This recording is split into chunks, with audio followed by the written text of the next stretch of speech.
নমস্কার বন্ধুরা, আমার রান্নাঘরে আপনাদের সবাইকে স্বাগত। আজ আমার রান্নাঘরে বানানো হচ্ছে গন্ধরাজ কাতলা। কাতলা বা রুই যে কোনো দিয়েই ভালো হবে। গন্ধরাজ ফিশ কারি বলতে পারেন। তো এখানে নিয়ে নিয়েছি চারটে মাছ। এটা বানিয়ে দেখুন, ভালো লাগবে। আর নিয়ে নিয়েছি একটা গন্ধরাজ লেবু, মানে গন্ধ লেবু। এটা এলাইচি লেবু। এটা গন্ধ ভীষণ ভালো হয়। আর এটার মধ্যে রস কম থাকে, কিন্তু গন্ধটা সাংঘাতিক থাকে। দু রকম লেবু পাওয়া যায়, একটা এলাইচি লেবু, একটা গন্ধরাজ লেবু। তো এটাও গন্ধই আছে, কিন্তু এটা অন্যরকম গন্ধ। আর এটা এই দুটো কিন্তু আলাদা লেবু, দেখছেন? এই লেবুটা আলাদা, এই লেবুটা আলাদা। এই লেবুটার মধ্যে একটু টক ভাব থাকে, এটার মধ্যে একটু কম থাকে। অভিজ্ঞতা আছে, আপনাদের জানিয়ে দিলাম। চলুন রান্নাটা শুরু করি। এখানে দেখিয়ে দিই কী কী নিয়েছি। আলু আর পেঁয়াজ কেটে নিয়েছি। এখানে কেটে নিয়েছি আলু, এইখানে আছে পেঁয়াজ। তবে আলুটা পছন্দ মতন দেবেন। আর এখানে নিয়ে নিয়েছি 4 পিস কাতলা মাছ। এটা কাটা পোনা বলতে পারেন, আমরা বলি পাকা মাছ। তো চলুন রান্নাটা শুরু করি। বাকি মশলাগুলো রাঁধতে রাঁধতে আপনাদের জানিয়ে দেবো। প্রথমে দেবো একটু নুন। এগুলো একটু ভেজে নিই।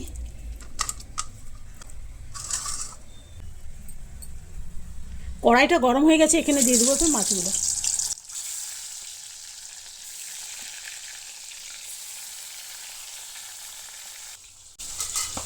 এটা ততক্ষণ একটু ছুলে নিই।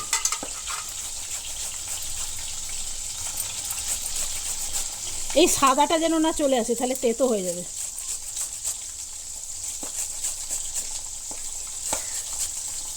খুব সাবধানে ছুলতে হবে।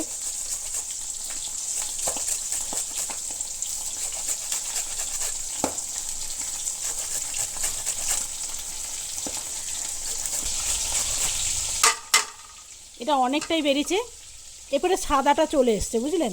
এইগুলো যদি নিতে যায় তাহলে সাদাটাও চলে আসবে।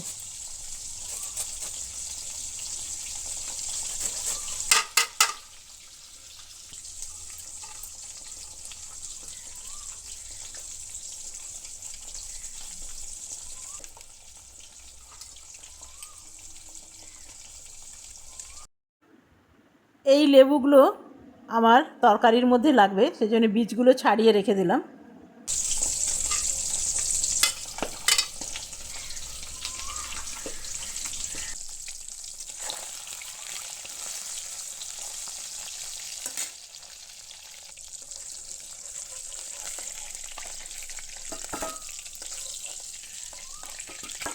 তেলের মধ্যে দেব জিরে, এরপর দেব আলু। আলুগুলো দেওয়ার পরে আমি দিয়ে দেবো পেঁয়াজগুলো। তাহলে কি হবে না, দুটো একসাথে ভাজা হয়ে যাবে। পেঁয়াজগুলো আর আলাদা করে ভাজতে হবে না। আর এখানে বড় সাইজের একটা পেঁয়াজ আছে। এরপরে দিয়ে দেবো টমেটো। এরপরে দেব রসুন বাটা, দেব জিরে আদা বাটা। একটু ভালো করে মিলিয়ে নেব মশলাগুলো। এরপরে দিয়ে দেবো নুন, আর দিয়ে দেবো হলুদ, আর দেব কাশ্মীরি লঙ্কা জাস্ট কালারের জন্যে। আর আমার জিরে আদার মধ্যে লঙ্কা দেওয়া আছে, ঝাল লঙ্কা। জল দিয়ে ভালো করে কষিয়ে নেব। এবারে গন্ধরাজ লেবুর ছালটা দিয়ে দেব, দিয়ে অল্প একটু নাড়াচাড়া করে আমার এটা কষানো হয়ে গেছে। এরপরে দিয়ে দেবো জল। আলুটা অনেকটা সেদ্ধ হয়েই এসছে, বেশি সময় লাগবে না।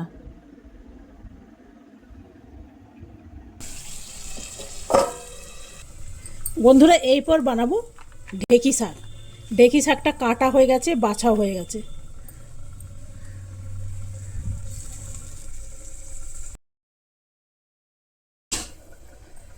বন্ধুরা, এইদিকে কড়াইটা করে দিলাম, আর এইদিকে বসে দেবো ঢেঁকি শাক।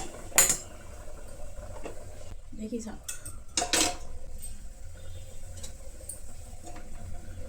ঢেঁকি শাকটা কাটা হয়ে গেছে, আর আমি একটু পেঁয়াজ আর রসুন দিয়ে বানাই, ভাল লাগে। এইখানে দিয়ে দেবো রসুন,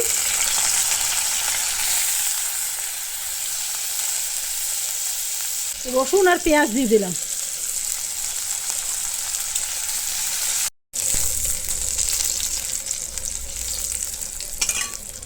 এরপরে শাকগুলো দিয়ে দেবো। এইখানে দিয়ে দেবো নুন আর খুব সামান্য দেবো হলুদ। ব্যাস, এটা আর কিছু করণীয় নেই। নাড়াচাড়া করে এরপরে দিয়ে দেবো একখানা কভার। এরপরে আমি মাছের ঝোলটা একটু দেখে নিই আলুগুলো সেদ্ধ হলো কি না। তো দেখলাম আলুগুলো সেদ্ধ হয়ে গেছে।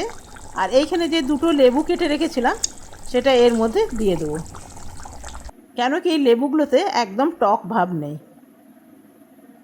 ব্যাস, আর দেবো না। এরপরে মাছগুলো দিয়েই আমি নামিয়ে নেব। মাছগুলো দিয়ে দিলাম, অল্প একটু রাখবো, 1-2 মিনিটের জন্যে নামিয়ে নেব। তো চলুন, এটা আমার হয়ে গেছে। সামান্য দিয়ে দিলাম চিনি। মাছের ঝোলটা কিন্তু একদম রেডি।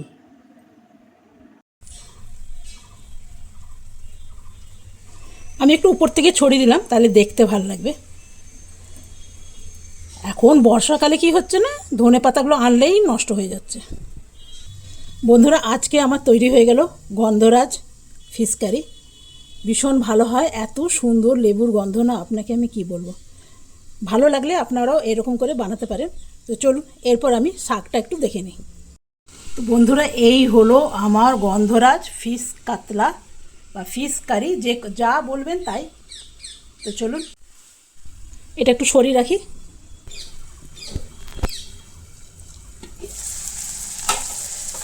আমি একটা লঙ্কা দিয়েছিলাম, পরে লঙ্কা দিতে ভুলে গেছিলাম, তো পরে একটা লঙ্কা দিয়ে দিয়েছিলাম। এটা আমার রেডি হয়ে গেল।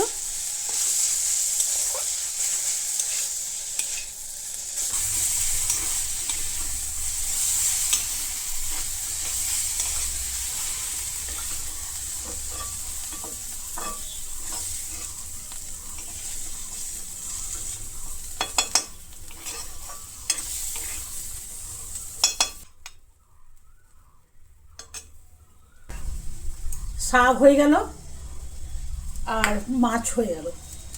গন্ধরাজ মাছটা আমাদের বাড়িতে সবাই খুব পছন্দ করে, খুব টেস্টি হয়, জানেন, দারুণ টেস্টি হয়। আর বানাবো এখন আলু আর বরবটির একটু ভাজা, যেটা আমার খেতে ইচ্ছা করছে। এটা কোনো মানে ইয়েতে ছিল না, মেনুতে ছিল না, কিন্তু ওই যে বললাম আমার খেতে ইচ্ছা করছে। আলু বরবটি আমার কাটা হয়ে গেছে, আপনাকে দেখাই। এখানে কেটে নিয়েছি আলু বরবটি, আর কেটে নিয়েছি একটা পেঁয়াজ। পেঁয়াজটা না দিলেও চলে, তবে আমার একটু ভালো লাগে।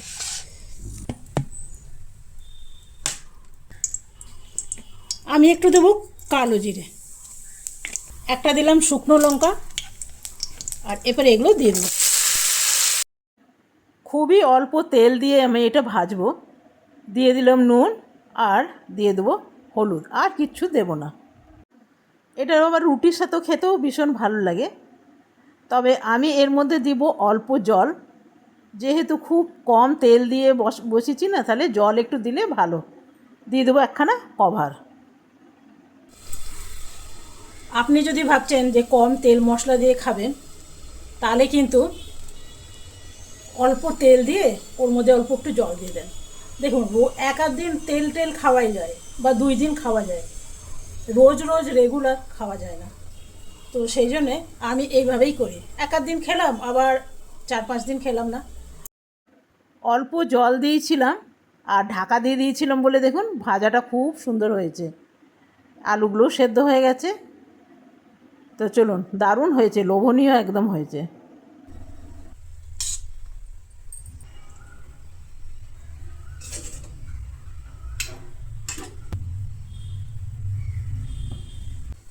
গন্ধরাজ কাতলা সত্যি মানে এইরকম যদি এলাইচি লেবু পান না, তাহলে খুবই ভালো হয়।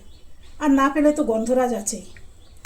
গন্ধরাজ এলাইচি আমাদের এদিকে পাওয়া যায়, 3-4 রকম লেবু পাওয়া যায়, জানেন।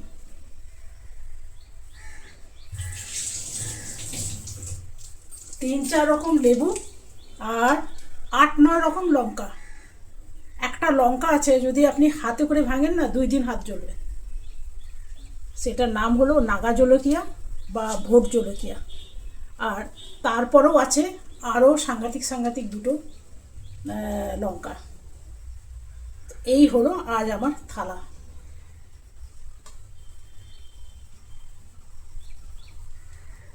গন্ধরাজ লেবুর না এমনিই গন্ধ আসছে, আর কি বলবো, এতটাই ভালো হয়েছে।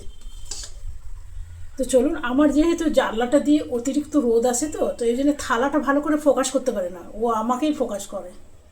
কি বলবো বলে, উপায় নেই,